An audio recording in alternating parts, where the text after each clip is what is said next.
Shalom. So in this video, we're going to talk about the Feast of Harvest. We're going to look at it from three standpoints. The standpoint of the agricultural cycle, which is dependent on the sun, the moon, and constellations. So that's going to be in alignment with the solar lunar calendar.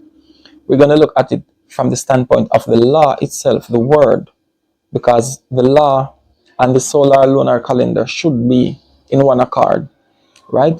We're going to look at it from the standpoint also of leaving Egypt to the entering into the wilderness, to the giving of the law. And we're going to look at the similarity between the giving of the law and the Feast of Harvest, and the giving of the Spirit and the Feast of Harvest. So what I'm going to do is I'm going to put the camera to so you guys can see the physical timing and so forth. And I'm going to put also the Gregorian dates, because most of us cannot perceive things outside of the Gregorian calendar. So we're going to put the Gregorian dates to help some people with the appointed timing, right? So let's get into it. All right, so here we have moon 1, moon 2, moon 3, and moon 4, right? We have 4 moons, which is 4 months, because harvest is within 4 months period, right? Now we're going to go into the scriptures to get some understanding. Let's go to the book of Leviticus chapter 23 and verse 10. It says, "Speak unto the children of Israel, and say unto them, when ye be come into the land which I give unto you, and shall reap the harvest thereof." So harvest, we need to look into harvest and understand this, right? So let's go to the book of Ruth chapter 2 and 23. It says, "So she kept fast by the maidens of Boaz to glean unto the end of barley harvest and of wheat harvest." So why did I go there? Because we need to understand that barley and wheat have 2 different time periods of harvesting. Barley is ready in 3 moons, right? Wheat is ready in 4 moons. So that means you can plant barley in spring and you reap it in the 3rd moon of spring, right? Now let's go to the book of Exodus chapter 9 to get some understanding of what I just said, because we need to understand agriculture. So this is the book of Exodus chapter 9 and verse 31. It says, "And the flax and the barley was smitten, for the barley was in the ear." Ear is the same word as Abib. Abib, which is the Paleo Hebrew word Abayab, which is spring, right? It says, "And the flax was bald, but the wheat and the rye were not smitten, for they were not grown up." So you see that the wheat was not grown up in that time. The barley was already ready, so they got destroyed, right? So barley takes up to 90 days, 3 moons, because in average, a moon carry the maximum 30 days, right? Wheat, on the other hand, will take up to 120 days. That's 4 months to be ready. So you can plant it in the first moon of the year, and then in the first month of the summer. That's when you might be harvesting your wheat. So I went there to show you that difference. Now let's go to the book of John chapter 4 and 35. It says, and this is Yahushua speaking, it's written in red, "Say not ye, there are yet 4 months, and then cometh harvest." Remember, months and moon is the same thing in the ancient culture, right? So in 4 moons, it will be spring, right? Same thing that we just went through. Barley would be ready in 3 moons, and the wheat would be ready afterwards. So we're understanding the Feast of Harvest is going to the Feast of the wheat harvest, right? So now we got that out of the way. Let's go back to the book of Leviticus chapter 23. So now we can get into it. Let's jump down to verse 15. It says, "And ye shall count unto you from the morrow after the Sabbath, from the day that ye brought the sheaf of the wave offering." So remember, Passover would be on the 15th of the first moon. So the 12th of April was the first moon of the year, right?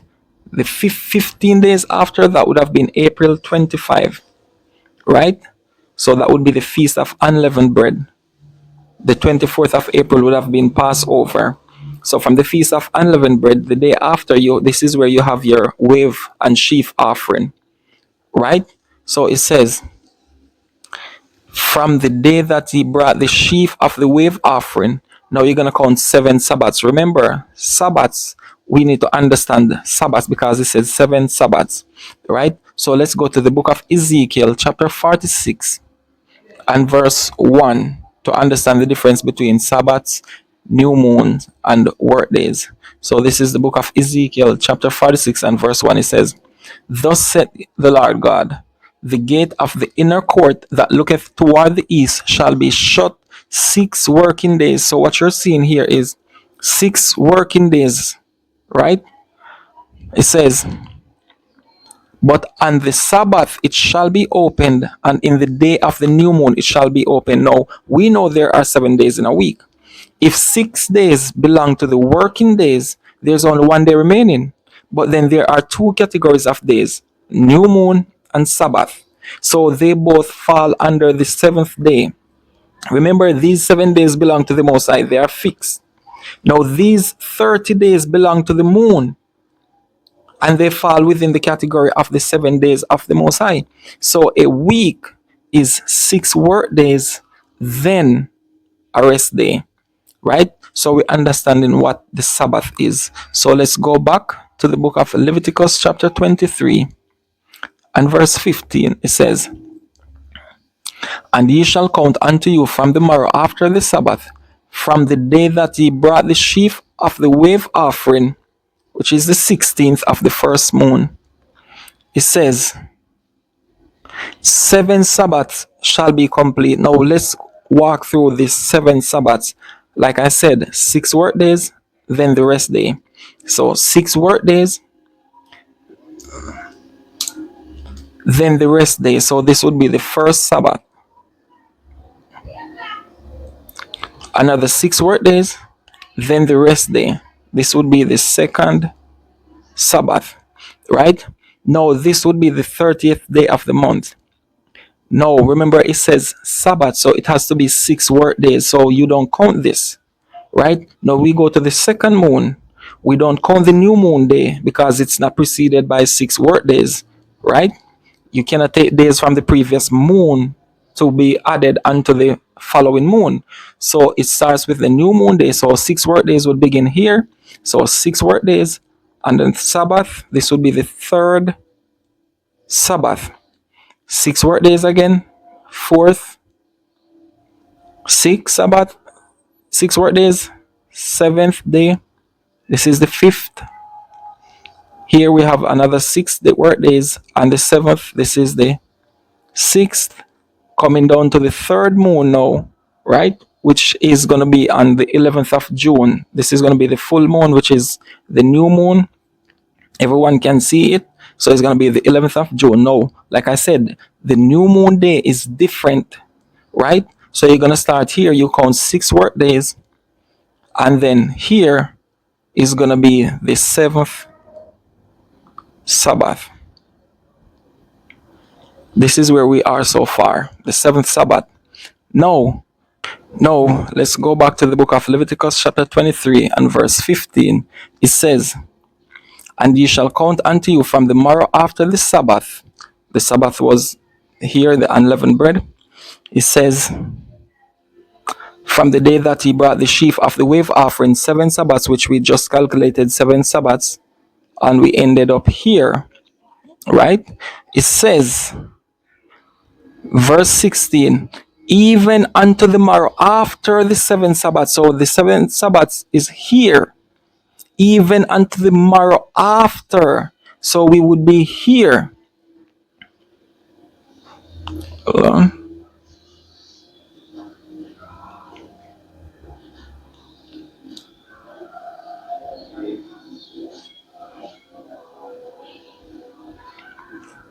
So we would be here, right?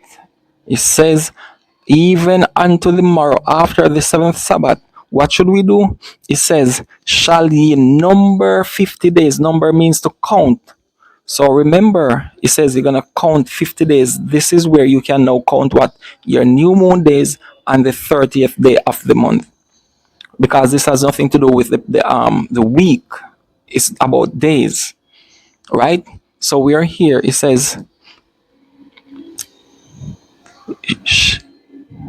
even unto the morrow after the seventh Sabbath shall ye number 50 days, and ye shall have a new meat offering unto Yahweh. So we are here. Now we're gonna number 50 days. Now this is why the third moon is very important when dealing with this. If the moon carries 30 days or 29 days, it's gonna make a difference on the day of the feast. If the third moon carries 29 days, your feast is gonna be on the seventh day of the fourth moon. If the third moon carries 30 days, it's going to be on preparation day. That is to say, the sixth day of the week. Right?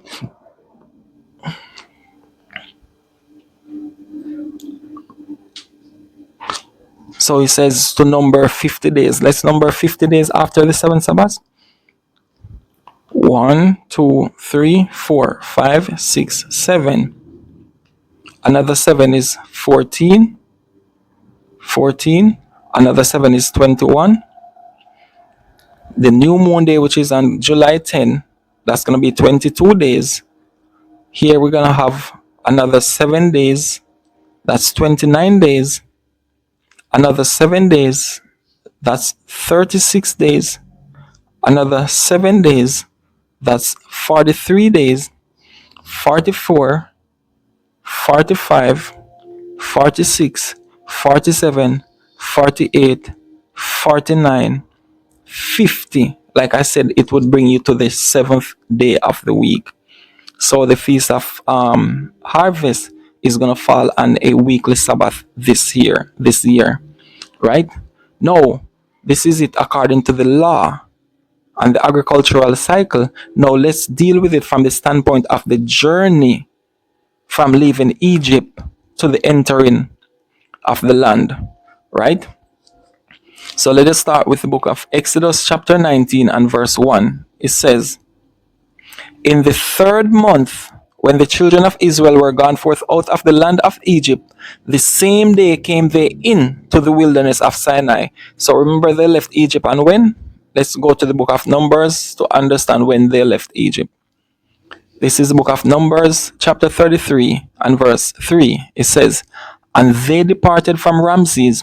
Now Ramses was the pharaoh of the, I think, 19th dynasty in that time. So Ramses, they build cities after Ramses. So this was the pharaoh of the 19th dynasty. It says, and they departed from Ramses in the first month, the first moon, on the 15th day of the first month, and the morrow after Passover, because Passover was the 14th. That was preparation day, which is the sixth day of the week, right?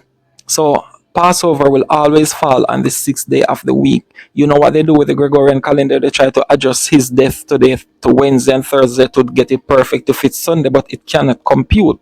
So it's always going to be 14 days after the first moon. That's going to be Passover. The day after that will be the Feast of Unleavened Bread, and that has to be under the seventh day of the Most High, right? Because this is fixed. It belongs to the Most High, cannot change.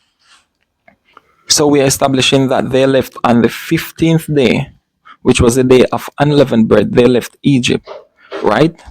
Now let's go back to the book of Exodus chapter 19 and go down to verse 3. It says, and Moses went up unto God, and the Lord called him and the Lord called unto him out of the mountain.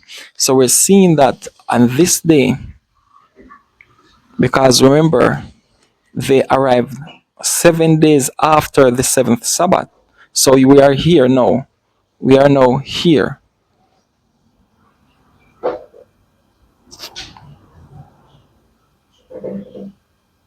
So they arrived 1 week after the seventh Sabbath, right? Let's jump down to verse 10. It says, and the Lord said unto Moses, go unto the people and sanctify them today and tomorrow, and let them wash their clothes and be ready against the third day. For the third day the Lord will come down in the sight of all the people upon Mount Sinai. So Moses is here. The Most High sent him down to sanctify the people today tomorrow and be ready against the third day. Right? Let's jump down to verse 14. It says, And Moses went down from the mount unto the people and sanctified the people, and they washed their clothes. So he did exactly what the Most High told him to do. Right? This is Exodus chapter 24 and verse 1. It says, And he said unto Moses, Come up unto the Lord, thou and Aaron, Nadab and Abihu, and 70 of the elders of Israel, and worship ye afar off. And Moses alone shall come near the Lord, but they shall not come nigh, neither shall the people go up with him. Verse 3. And Moses came and told the people all the words of the Lord, and all the judgments, and all the people answered with one voice, and said, All the words which the Lord hath said will we do. And Moses wrote all the words of the Lord, and rose up early in the morning, and built an altar. Now, remember, sanctified for 3 days, Moses went up, he came back down, he gave the people the word of the Most High, right? It says, and he rose up early, so this day he stayed there down with the people.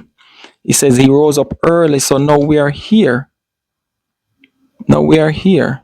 He rose up early. This is where he built the altar, right?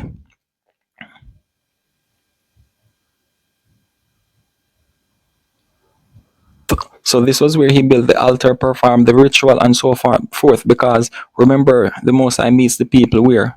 In the burnt offering, right? That's where you meet the Most High. No. Now let's go to the book of Exodus chapter 20 and verse 18. It says, And all the people saw the thunderings and the lightnings and the noise of the trumpet and the mountain smoking. And when the people saw it, they removed and stood afar off. And they said unto Moses, Speak thou with us, and we will hear, but let not God speak with us, lest we die. So the people were afraid because of the thunderings and the lightning. So they said, Moses, you go and deal with him. We're not going to deal with him. We will deal with you.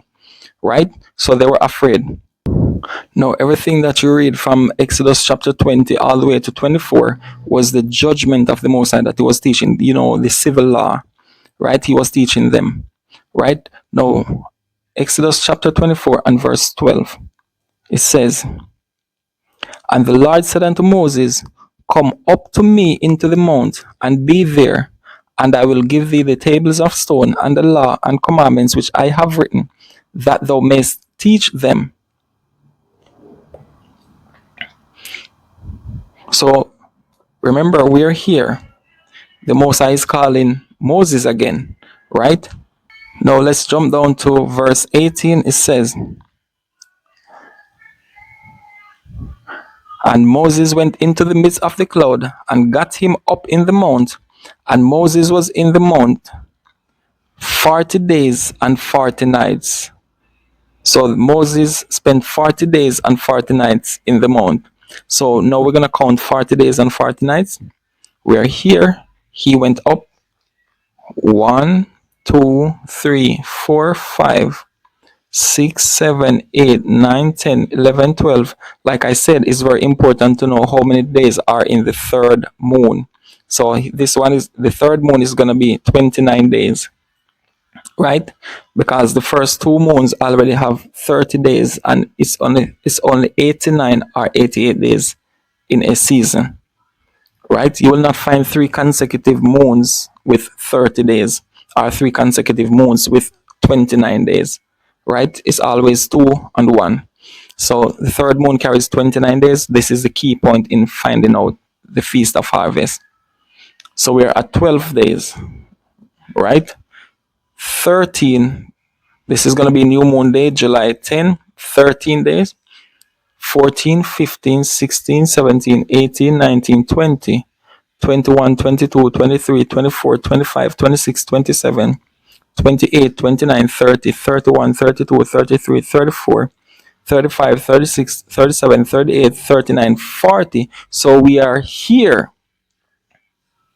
40th day, right? No, let's confirm that he was there 40 days. This is the book of Deuteronomy, chapter 9 and verse 9. It says, when I was gone up into the mount to receive the tables of stone, even the tables of the covenant which the Lord made with you, then I abode in the mount 40 days and 40 nights. I neither did eat bread nor drink water. So we are confirming that he did spend what? 40 days and 40 nights, right? Now let's go back to the book of Exodus, chapter 32 and verse 5. This is another scripture that is highly misunderstood, because when they made the molten calf, most people think that it was a pagan feast. But let's read the scriptures and see whether it was a pagan feast or if it was a feast to Yahweh, right? Exodus chapter 32 verse 5. It says, matter of fact, let's start from verse 4. It says, and he received them at their hand and fashioned it with a graving tool after he had made it a molten calf. That's called Taros or Baal. Baal is the same thing as the bull. Today we call it Taros, right? It says, after he had made it a molten calf, and they said, these be thy gods, O Israel, which brought thee up out of the land of Egypt. Listen to verse 5. It says, and when Aaron saw it, he built an altar before it. And Aaron made proclamation and said, tomorrow is a feast to the Lord. And verse 6 says, and they rose up early on the morrow and offered burnt offerings and brought peace offerings. And the people sat down to eat and to drink and rose up to play. Now let's read it in English once again. So we are here on the 40th day. Exodus 32 and verse 5 says, and when Aaron saw it, when Aaron saw the molten calf, he built an altar before it. And Aaron made proclamation and said, tomorrow is a feast to Yahweh. Tomorrow is a feast to Yahweh. Not a feast to the molten calf, not a feast to the gods of Egypt. Tomorrow is a feast to Yahweh. Right? It says, then they rose up early on the morrow, which is this day. It says, and offered burnt offerings and brought peace offerings, and the people sat down to eat and to drink and rose up to play. Verse 7, it says, and the Lord said unto Moses, go get thee down. Go get thee down. When was this? The day of the feast, right? It says, go get thee down, for thy people which thou broughtest out of the land of Egypt have corrupted themselves. So 40 days and 40 nights, then the day after would be the feast of harvest. Now let's confirm this was the feast of harvest. Let's go further down in this chapter, down to verse 28. We are still in the book of Exodus chapter 32. It says, and the children of Levi did according to the word of Moses, and there fell of the people that day about 3,000 men. So Moses descended from the mountain with the tables of stone, which is the commandments, the laws, right? The people went into, idolatry. 3,000 of them died. Now, let's go to the book of Acts, chapter 2 and verse 41. It says, matter of fact, let's start first at verse 2. Verse 1, it says, and when the day of Pentecost was fully come, Pentecost is the Greek word for the feast of harvest, right? They were all with one accord in one place. One accord, just as they were in one accord, but with the molten calf, they were here in one accord. Verse 41, it says, then they gladly received his word were baptized. Then they that gladly received his word were baptized, and the same day there were added unto them about 3,000 souls. How many souls last in the molten calf at the feast of harvest? 3,000. How many souls did they gain here at the feast of Pentecost, which is the same as the feast of harvest? 3,000 souls. So it's telling you it's the same thing. One, Moses went up and Torah descended. He descended with Torah. This one is the Son of God went up and the Spirit came down and what? Distributed to the people. So this is how the feast of harvest is calculated. It can only be done on a solar lunar calendar for this to be consistent. Shalom.